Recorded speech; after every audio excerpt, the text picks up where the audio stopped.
From cricket invasions to flying squirrels who really know how to throw a party, we have seen it all. Welcome to Wild About Wildlife. Today, we're diving into the archives to share the most unforgettable patient stories from our clinics in Ontario and Saskatchewan. And we're doing this episode because you, our listeners, asked for it. I'm your host, Kathy Mueller, and I'm joined by Salthaven founder Brian Salt and Megan Lawrence, who heads up our operations in Regina. So, Brian, I'm going to start with you. What is the secret to getting an invite to a flying squirrel party? Well, you don't have to do too much. All you have to do is have flying squirrels, really. They create their own party, really.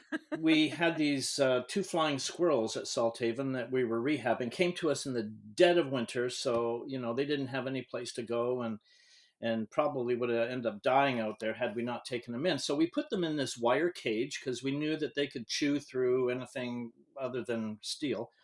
And everything went along just fine for several weeks, actually. And then we came into the clinic one morning and went into the squirrel room, and it was like a disaster in there. There was broken bottles on the floor. There was food strewn all over. It looked like somebody had gone in there and ransacked the place. And we thought, well, it's got to be the squirrels, right? So we're looking all over in the squirrel room. Nothing.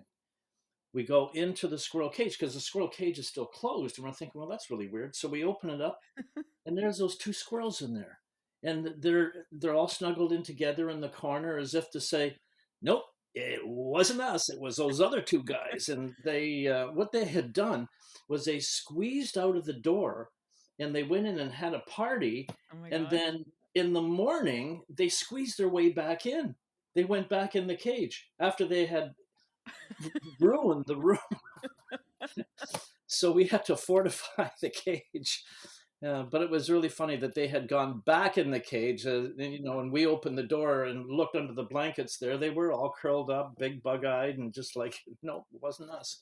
And was there ever any thought that maybe it's not the squirrels and something else did it? Or no, you knew right away, okay, it's these They guys? had a guilty look on their face, It was just that kind of thing. Yeah, it definitely was them. Funny stories. Megan from Saskatchewan, and you've got some. There's a story you have about hundreds of snakes in a house. We'll save that for in a little bit.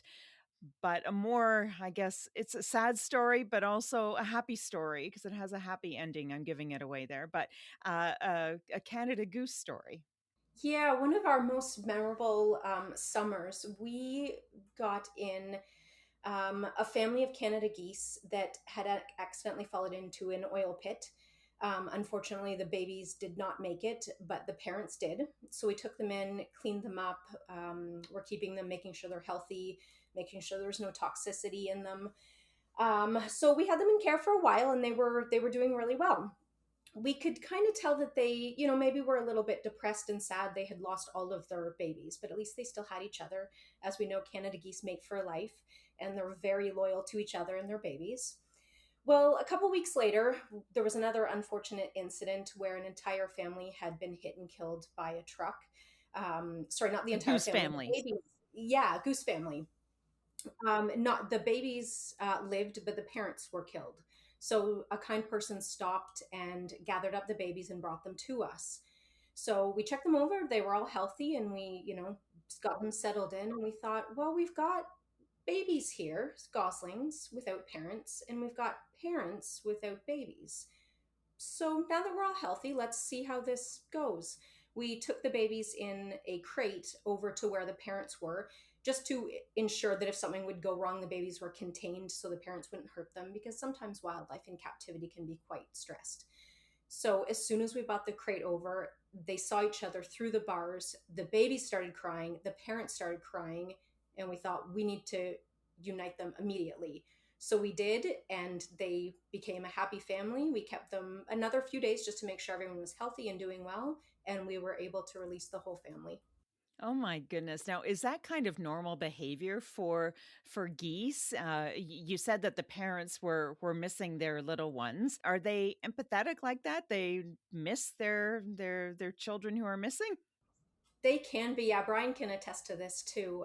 But they're great parents, and they are known to adopt others. So often we'll get single orphans, and we'll go out and find a Canada Goose family with similar sized babies, and we can introduce that baby to the family. And most times they just accept a new baby right into the family. And how did it work with these two particular pairs? Like you said, they were crying as soon as they saw each other. Was there ever any kind of rejection somewhere along in the process by either side? There wasn't. We stood back and watched carefully for a little while because sometimes, in captivity, Canada geese can get aggressive.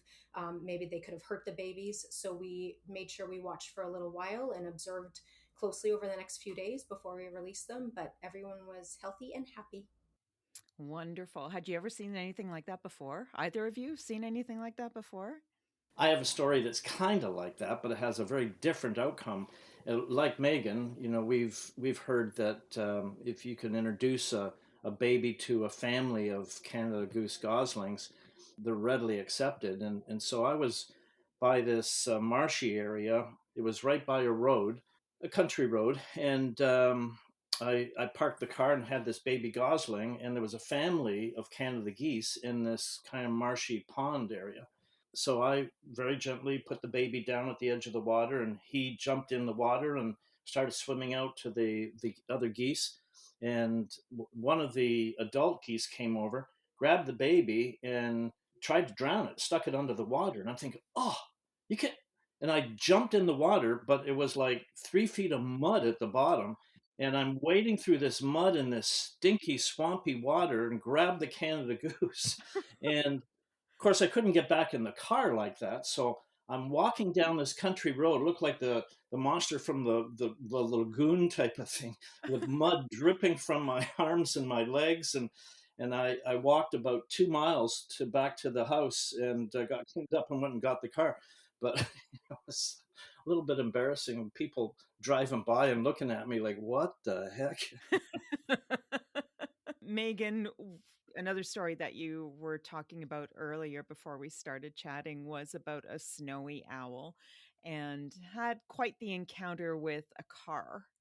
Yeah, this is a pretty memorable one for me. We know that snowy owls unfortunately get hit by vehicles quite often, and now they're becoming a species at risk because of it.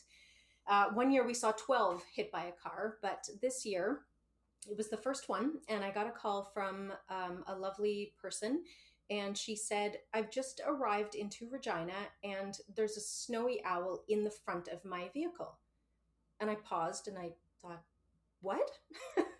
And she said that she had been driving on the highway and she saw something fly in front of her car, didn't really feel an impact, kind of kept going, but thought, when she stopped in town, she better check it out. So she went around the front of the vehicle, and the snowy owl is just wedged in the grill of her vehicle. Ah, It's in pieces.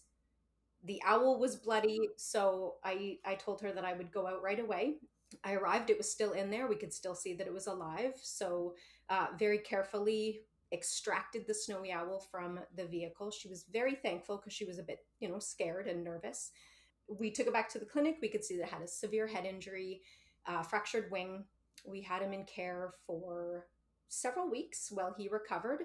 And by the end of winter, we were able to release the snowy owl back, not near a highway, of course, but back close to where he was found in time for him to migrate back north. So that was a very happy ending for that owl. my goodness. And you said you had 12 in 1 year. Is there anything that people can do to avoid a collision with a snowy owl or any other kind of owl? Yeah, sometimes there's nothing they can do. We always tell people, watch your area around you, scan the sides of the roads. Raptors and owls are very attracted to the mice that are attracted to the food at the side of the road. As long as you're watching, paying attention, doing the speed limit, definitely don't swerve. If you can slow down and brake, great. If, you do hit something, unfortunately, you can stop. If it's safe to do so, check it out, see if the animal's still alive and if it needs help. And then what was involved with rehabbing this particular snowy owl?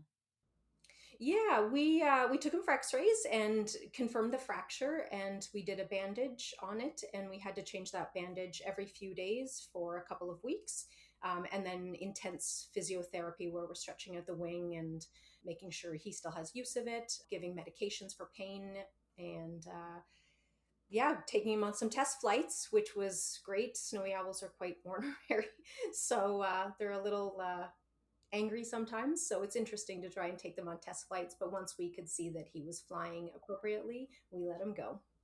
And this might be a good time to also mention you were saying about how the food at the side of the road, and something I've learned while volunteering at Salthaven is don't throw that apple core out the window. And it's something I used to do because you figure, well, it's organic, it's just going to decompose, and there's nothing wrong with that. But why should we not be doing that? Exactly. That's a big myth that people think, oh, it's just gonna decompose. But the mice are attracted to that and other small rodents. So hawks and owls have kind of learned that that's where the mice are. And then once a car goes by, the mouse is then scared and it starts running, and that's when the chase is on. And of course, raptors, they don't know to look both ways before they cross a road. Right. Okay. From one snowy owl to 5,000 crickets in the clinic. Brian, this one's over to you. That must have been a noisy encounter. Well, it used to be at one time, that we would get crickets, we'd get them in lots of 5,000, and all kinds of animals and birds would eat live crickets, and they serve as a kind of an enrichment item for some of the birds. They chase them around and so on. But as the story goes, we used to keep them in this plastic cricket crate type of thing, and that it had a trap door that you had to make sure was closed and latched when you were every time you took a cricket or crickets out type of thing. One night, the trap door was not checked, and we had a brand new batch of 5,000 crickets that were in that thing. And when we went in the morning, it was empty. And when I turned on the lights, the walls, the desks, the counters were covered in these crickets, all having a great time. They were everywhere. And of course, as soon as you turned on the lights, they just disappeared. And you knew there was 5,000 crickets in that room. Megan, at the time, one of our trainers, she hates and still hates crickets. So I had to break her the news. I said, we got 5,000 crickets that are loose in the clinic. Well, she didn't even go in. How do you round up 5,000 crickets that are on the loose? I mean, you don't. And at the time, we had these beautiful maple planks on the wall. There was cracks in between them type of thing. Well, they would just disappear. They would find every little nook and cranny. And during the course of the day, you could hear them. They were all singing in there. And in the next morning I went in, it was the same story all over again. They were all over everything because they all come out at night when it's dark, right? And this went on for several days until we finally, they either died or we caught a lot of them and put them back in the crate. Now we do it a little bit differently. What we do is we freeze them, and then we feed them to the birds or animals. They're dead, and it makes it so much easier because they come shipped in boxes of 5,000, and so we don't even open the box. We just put it right in the freezer, and that makes it a whole lot easier.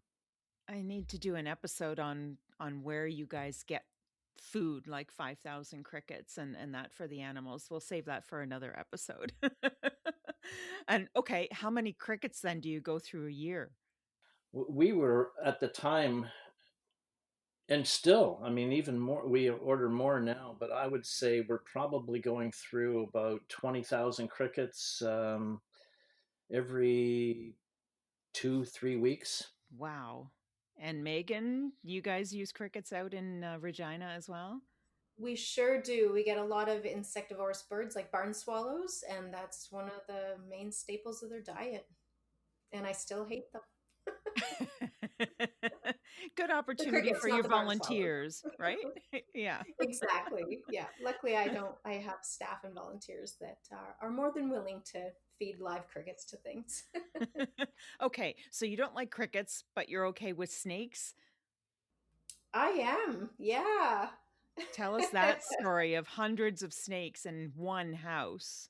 Yeah, this is a favorite. My first year here in Saskatchewan, I quickly learned that there's a species called the plains garter snake that hibernate in the thousands when they're going to their hibernaculums. And it's very common on acreages and large properties when they have old stone foundations of the houses that the snakes will go in there, hibernate for the winter, and leave in the spring. And when you have a small amount, a lot of people don't mind. But snakes will follow or return to their hibernaculum every year, and the babies will follow the mom in. So every year, the hibernaculum gets bigger and bigger. Well, I got a call one day from a lady, and she asked if I would come help collect some snakes that were in her basement. And I said, well, sure, why not? And she said, well, we didn't mind. But then my daughter went to pick up a shirt off the floor, and a snake came out, and now it's too much. They're now invading the house, not just the basement. So I went over that day, and that very first day collected 109 snakes from the basement, put them in pillowcases, all healthy, brought them back to the clinic, got them all settled. And she called the next day and said, there's more. Went back again, got Okay. another about 20 or Oh my so, gosh. and called again. She called almost every day, but by then they were getting a little braver. And as they would see them, they would collect them, put them in a bucket themselves. By the end of the winter, we had 362 snakes in care from this one house. So, luckily, we had a partnership with one of the colleges here, and their students were doing a project on snakes and hibernaculums. So, we, with permission from the Ministry of Environment, gave them 100 of them to put in artificial hibernation, Okay. and it worked. So we got those 100 back in the spring, and we had to find a new location, not their property any longer. So we got permission again from the Ministry of Environment to find a new location close by that is more appropriate for the snakes. So we were able to release all 362 in the spring. Oh my gosh. I want to go back to a word that you used a few times there, hibernaculum. I'm not familiar with that. What does that mean? Yeah, so it's an area, either natural or artificial, like a basement, that snakes hibernate for the winter. So in Manitoba, there's a famous one called the Narcissi Snake Dens that has, gosh, I think almost like 100,000 snakes that go there, and it's quite a sight. They've built a boardwalk around that so that people can go visit when the snakes are leaving in the spring and going back in the fall. So you can go watch them without stepping on them or anything like that. So yeah, it's an artificial or natural place where snakes spend the winter. And Megan, this happened right around Halloween, as I recall, too. And it went viral on the internet. It did. It was actually quite a viral story. We got requests for media stories from around the world.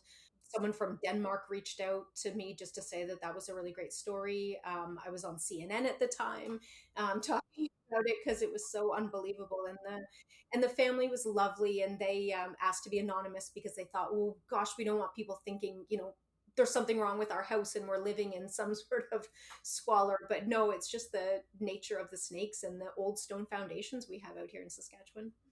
The people in Europe must have thought that Canada was a snake infested bog.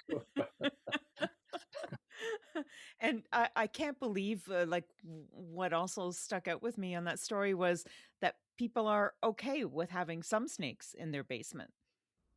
They are. Yeah, there's a few people that we know that have a couple, and they know that they're going to leave in spring. So we do encourage people to, if they know where they're coming in and out, to fix that hole. And then when the snakes come back in the fall, they will find somewhere else to hibernate. But I mean, if you never go down to your basement, I guess you're okay with it. Never go down alone. Yes, yes, and don't let your pets down there. And oh, yeah. You mentioned the kind of snake that it was off the top. So tell us a little bit about that species of snake. Yeah, it's the plains garter snake. It's one of three species of garter snakes we have in Saskatchewan. They're semi-aquatic, so they eat a lot of small fish, earthworms. They'll do rodent control, so they're great to have you around your property too for eating, mice and voles and that kind of thing. So they're the most common species here in Saskatchewan. So we get them often as patients, and in fact, right now we have 100 in care again. Wow. And then, like here, I know I've seen garter snakes here in Ontario. I don't know what kind they are, but harmless, right? Garter snakes are harmless. Correct. Yep. They are non venomous and they are not constrictors. So, I mean, they have teeth, they can bite you, but in handling hundreds at this point, I've never been bitten by one.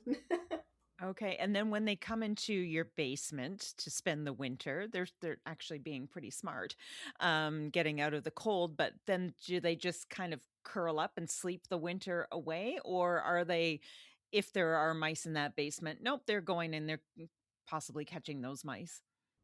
They could, at times where the weather warms up, they will become more active. So, yeah, I mean, if you've got mice in your house, they're going to take care of that as well. But for the most part, yeah, it's just kind of like a sleep. They hibernate. Oh, I can just like think of all the people out there who are listening and are cringing right now to think that one of the snakes ended up in the woman's daughter's sweater. That means that it somehow made its way up the stairs, whether it was through by the stairs or through cracks in the wall or something, and into her bedroom or what. Oh, it's just like people must Yeah, be cringing, right? snakes are actually great climbers, and a lot of people don't know that, but they can climb. Okay. Yeah. That I don't know if Brian's going to have another story to top that one. Brian, you were suggesting that you wanted to talk about an opossum and was a patient at Salthaven, Ontario, and ended up becoming a teacher. Yeah, years ago when we first started, I mean, opossums first of all weren't that common here in Ontario. I can remember a time when if you saw an opossum, uh, it was really something. But now in Ontario, at least, we see them all the time. But one of the problems is that people would find these babies that would fall off of mom type of thing, and they'd bring them into us, and we would lose 9 out of 10 of these babies because they have such a long mouth. They have more teeth in their mouth than any other animal that we deal with here. And so the formula would just kind of dribble out of their mouth, and they wouldn't get enough of it, and we would lose 9 out of 10 baby possums. And this went on for a couple of years, and then on one occasion we had a mama possum come in, had been hit by a car, and she was in really bad shape and needed to be put down. But she had 10 baby possums still alive in her pouch. We thought, well, we can't euthanize mom while they're still attached to her, so we decided that we would take them out of the pouch, see what we could do with them. And in that moment, she taught us a very valuable lesson as to how she feeds her babies. As we were taking the baby possums out of the pouch, we recognized that the nipple that they latched onto would elongate and go right down into their little tummy. And we thought, well, of course. So what we did is we got these feeding tubes, these really tiny feeding tubes, and we started tube feeding our baby possums. Now we save 9 out of 10 instead of losing 9 out of 10. So sometimes, taking the time to listen and to observe what nature is trying to teach you, we can make great strides, especially in the rehabilitation field. Absolutely. And that must be so rewarding to know that you've been able to do such a drastic turnaround in terms of the survival rate for opossums. Yeah, absolutely. Yeah, and they really are cute, and they're so different. They're the only marsupial in all of North America. They have opposing thumbs, just like we do. You give a squirrel a piece of apple or a peanut, and he has to use both hands to eat it, right? Whereas an opossum, nope, just like you and I, picks it up with one hand and he eats it just like you and I would. And so, yeah, they are different little animals, and they're death on rats and mice. And some people think that they eat an extraordinary amount of ticks. I'm not so sure about that, but they do eat a lot of mice and rats, so they're part of that keeping rodent populations under control. And Megan, are you seeing them out in Saskatchewan too? We don't get them here. I don't even think they would make the first winter with, the negative temperatures that we get. Right. And they can't make it into like squeeze into the blocks of a house, the basement of a house as easily as snakes do, right? You can have I'm just thinking you can have a snake, possum, and flying squirrel party. Throw in a bunch of crickets and there you Sounds like Disney. go. There we go. We can do an animated film out of all of us now.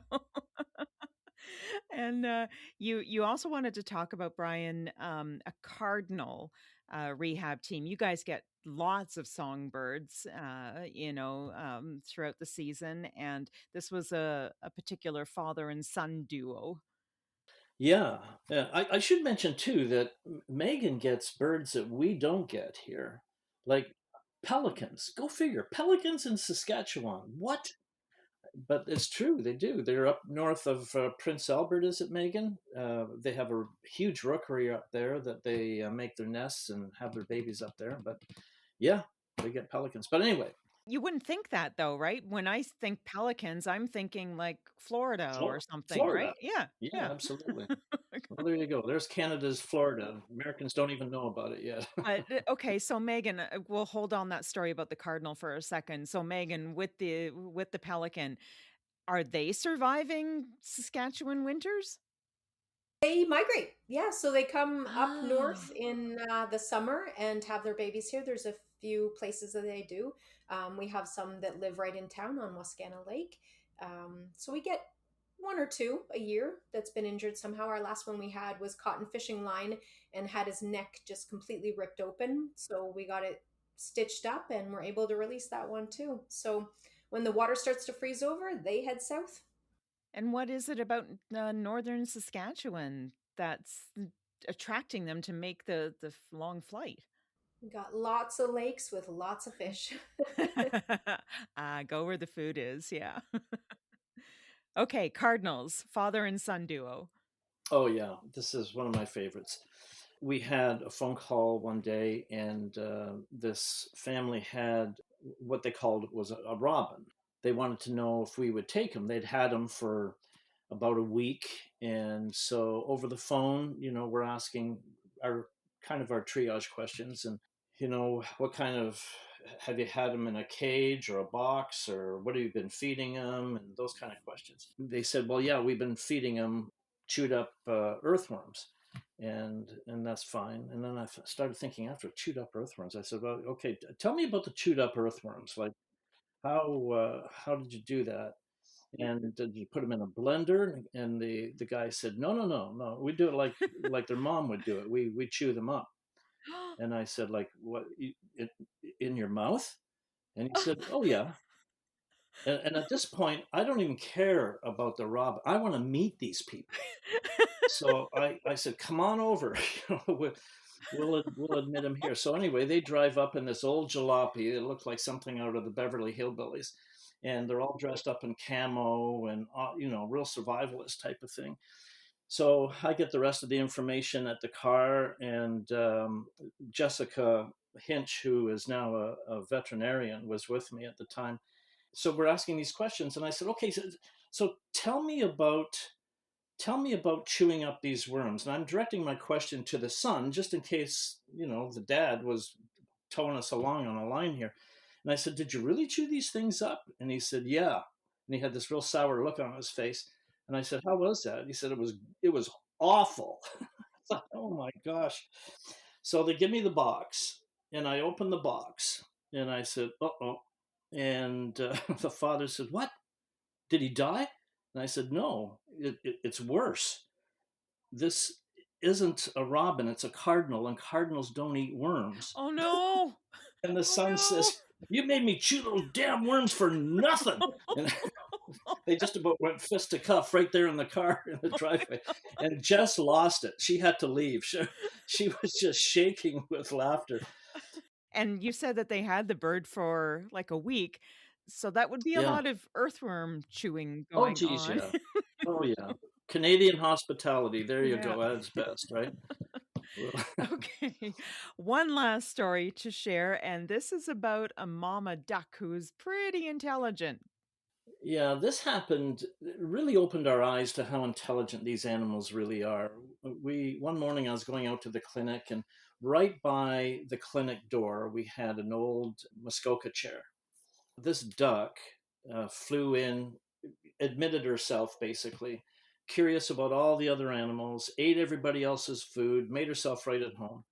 And one morning I went out to the clinic, and underneath the Muskoka chair, something was happening.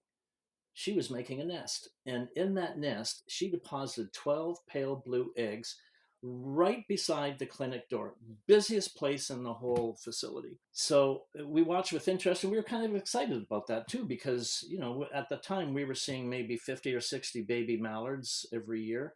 And we thought, well, maybe she could be a mom for some of them, right? So we watched with interest. And every morning I'd go out to the clinic and I'd look underneath that Muskoka chair, and there she was. She was incubating the eggs and taking good care of them. And then one morning I went out, and much to my horror, I saw that the nest had been destroyed, and all the eggs had been broken and eaten, and there was feathers strewn everywhere. And we kind of figured Mama Duck was carried off by a fox or a raccoon or some other predator. A couple of days later, Mama Duck shows up, and she was okay, but her babies, of course, weren't. But she was okay, and she hung around for a couple more days, and then she disappeared. And unbeknownst to us, she flew across the road from Salthaven in a big 14-acre field, grass about waist high. Right smack dab in the middle of that field, she made another nest. And in that nest, she deposited 12 pale blue eggs. Well, it was a perfect spot. Skunks, raccoons, foxes, they'd never find her in a million years. But she wasn't safe from the tractor that was Oh. mowing the field. And the tractor came by and ran over a corner of the nest, broke two eggs, cracked two others. And what happened next is a real testimony to how smart these animals really are. She picked up a piece of eggshell, still dripping in egg yolk, mind you, and flew it over to the clinic and dropped it at the feet of Kristen and Liz, two of our trainers at the time. And Kristen recognized the body language immediately and surmised that she was looking for help. Oh my gosh. And quite uncharacteristic of a mallard duck that would normally lead people away from their nest, she led them in short flights back to her nest. They surveyed the damage. They came and got me. There was no saving two of the eggs; they were broken outright. But there was two eggs that were cracked, but the membrane, the skin membrane inside the shell, was still intact. And we thought, well, maybe. So we put those back in the nest. But now the grass was only about 4 or 5 inches tall, and there was no protection whatsoever. You could see her nest right from the road. So we asked Farmer Bill if it would be okay if we borrowed 6 bales of hay and we would put it all around her nest, offer some visual protection at least. And he agreed, and that's what we did. Then we left. About 4 weeks later, 3, 4 weeks later, there was all this commotion outside the clinic door, and I wondered what the heck is going on. I went out there, and volunteers were high fiving and cheering, and there was Mama Duck and 10 baby ducklings, and she marched them right past the clinic door as if to say thank you very much, and then did something rather peculiar. She went around to the back of the clinic and right into an open flight pen in the back there. And there she stayed. She wasn't taking any more chances. She would not come out. We closed the door at night so no predators can get to her or her babies. And then we would open it in the day, but nope, she was staying right in there. And then we thought, we should band these guys because they have, if they ever come back to Salthaven, we'll know where they came from.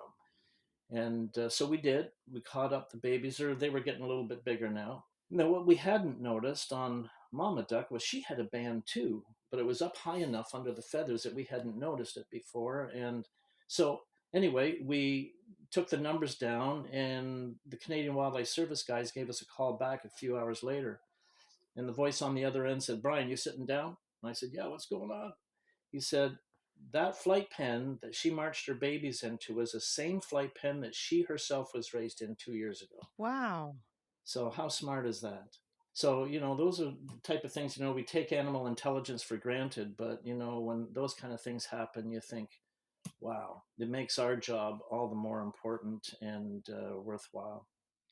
I was going to ask about that. It must be so fulfilling, right? Because obviously not all the animals make it, and lots of hours, blood, sweat, tears go into, rehabilitating wildlife patients that come to both of your clinics. And to have such a success story, or to know that a duck is returning the next year because she feels it's a safe place for her family.